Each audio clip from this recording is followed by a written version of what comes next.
2 months ago, my one arm pull-up looked like this. And 1 week ago, it looked like this. Obviously, it's not the cleanest, and my chin didn't get totally over the bar, but it's a hell of a lot of progress to make in only 6 weeks of training. So today, I want to talk about the 3 strength training lessons that I learned while focusing all my efforts on improving my one arm strength. What's going on, everyone? If you're new here, my name is Mike, and on this channel, we talk about the specific details that go into improving as an athlete. I'm Ron Burgundy. And today we're talking strength training lessons. So over the past 6 weeks, I've been doing a training cycle dedicated to improving my one arm strength. And you saw it go from not being able to get it on my left arm to getting my chin at least close to, if not hitting the bar. If you want to know the specific exercises that I did in order to make it there, you can check out this video right over here. I'm not going to talk about those detailed exercises. You can check out all my YouTube shorts as well if you want to see the training days that I did. But today I'm going to go into kind of general strength training lessons that I learned. And the first is the 3 to 5 rule.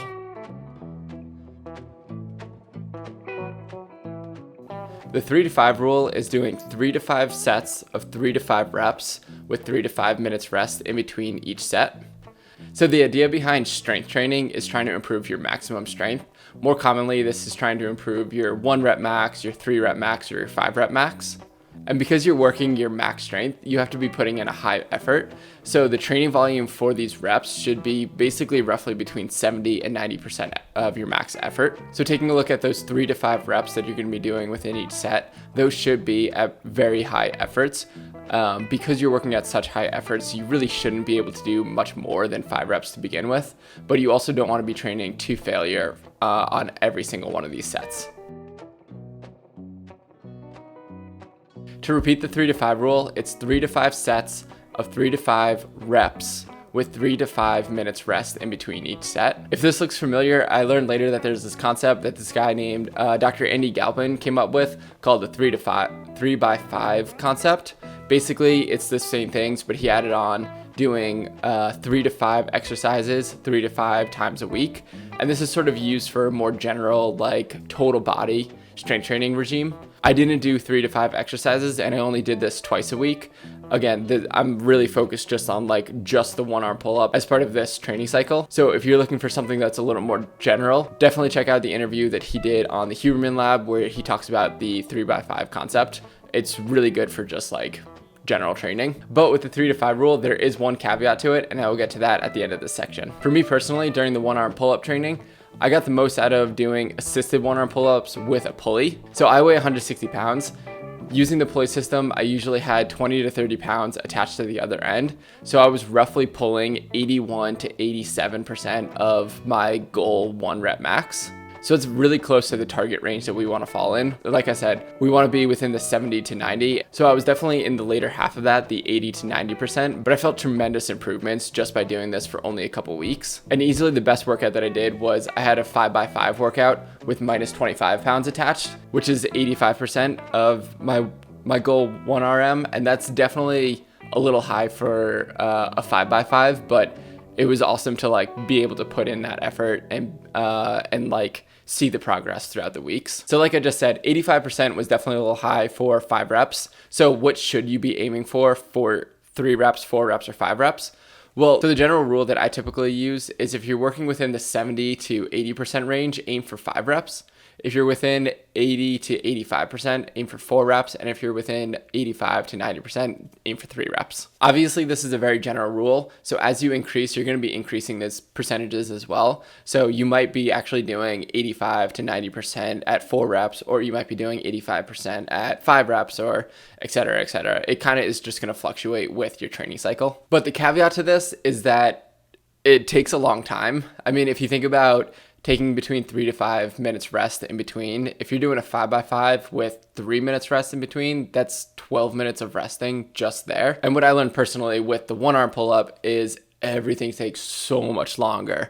I mean, because you're working both sides. And what I experienced, at least with the assisted pull up, is that I needed extra rest between arms because I was still putting in effort pushing down on the other arm. And so I ended up having one workout that took me a full 25 minutes to do. It was just that one exercise. And so I probably won't repeat things like that a whole lot, those I think are going to be like very special workouts because they just take so much time.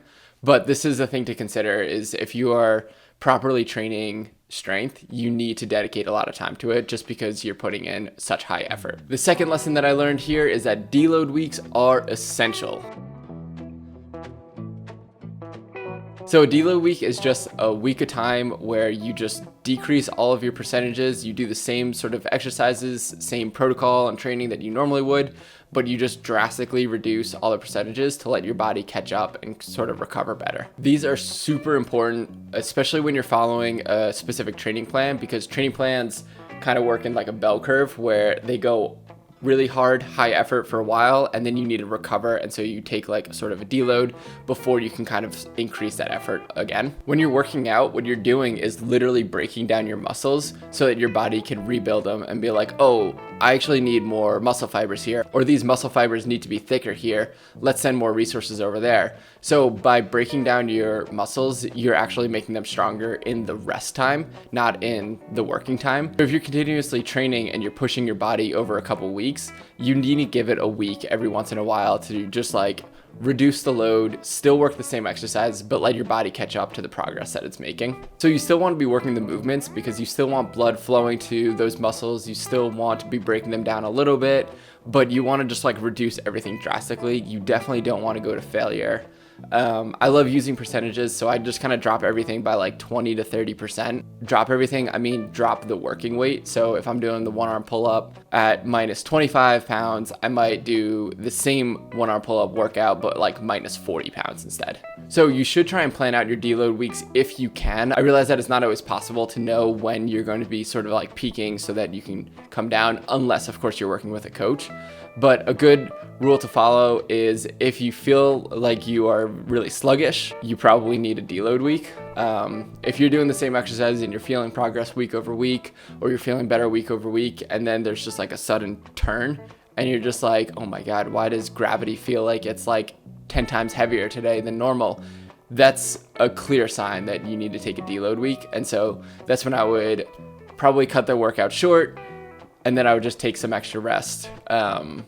And next time I'm back in the gym, just drop all the weights. For me, this really came in week 4 of 6. I actually wasn't planning on taking a deload week because I was like, 6 weeks is pretty short. Like, I think I could just hammer these out. But then I got to a workout and it just felt way harder than I was expecting it to. It was like the last week felt super good, and then nothing really changed except the next week I just felt really tired. And then I was like, all right, this is clear. I need to take a step back. Let's slow it down a bit. And so week 4, I ended up just like changing up everything that I was going to do. I made it a lot easier. And then week 5 is when I did my 3 rep max test and ended up getting a PR on that, which was freaking awesome. I was so stoked. I thought it was such a good like indicator of where I was. So if anything, that should be, a reason to take a deload week. You'll get a PR. Yay. And the last lesson that I learned, this is going to be the most boring, but is that consistency is and always will be king. I know this is not a sexy lesson. This is like not what you clicked on this video to maybe hear, but it is the most truthful. It's the most sound lesson that you could ever learn from any training program. I've been doing these exercises for the one arm pull up for a long time, literally years. I've been doing lock offs and assisted one arm pull ups, but I do not do them consistently at all. My one arm pull up really fluctuates. I mean, you could see that I'm not like Magnus Mitbo where I could freaking rep them out, but I'm also not someone who is like so far away from it. I'm always sort of like, I have one and then I don't, and then I have one and then I don't. And it's really just the consistency of doing these training exercises. But literally once I started this 6-week cycle and I started doing these repeatedly 2 times a week for a couple weeks, I saw progress super quickly. Obviously that progress didn't keep up at the same rate over the course of the 6 weeks, but it's so clear that if you start doing exercises more and more, you're going to get better at those exercises more and more. It's the use it or lose it mentality. So I was doing assisted one arm pull-ups and lock offs twice a week for only 6 weeks, and I went from this to this. 6 weeks is only 11% of the year. So imagine the progress that you can make with a year or 2 years of doing these exercises consistently. it's going to be incredible. Side note, I am going to continue doing one arm pull-up exercises. I'm committing to it right now, right here.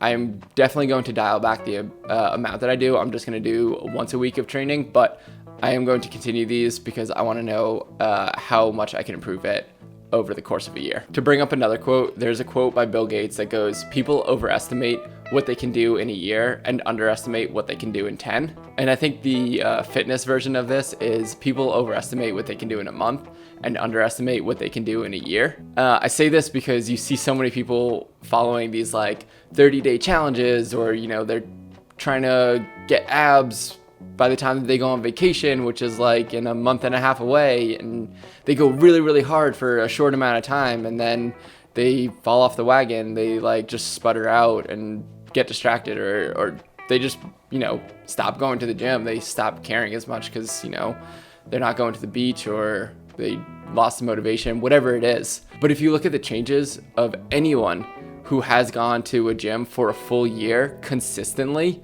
I don't care what metric you're looking at, whether it's the amount of strength that they've gained, the amount of weight that they've lost, muscle size, how much they can lift, whatever, the results are incredible. And those results speak louder than anything else. Do that every day for a year, 2 years, 3 years, your life has changed. But all right, I'll get off my soapbox now. Just remember, try and be consistent. Consistency over everything else. If you can't do anything, be consistent. Rest when you need to, and if you don't know what else to do, follow the 3 to 5 rule. That's all I got for you today. If you want to see exactly what exercises I use to train the one arm pull-up, check out this video right over here. Thanks, guys.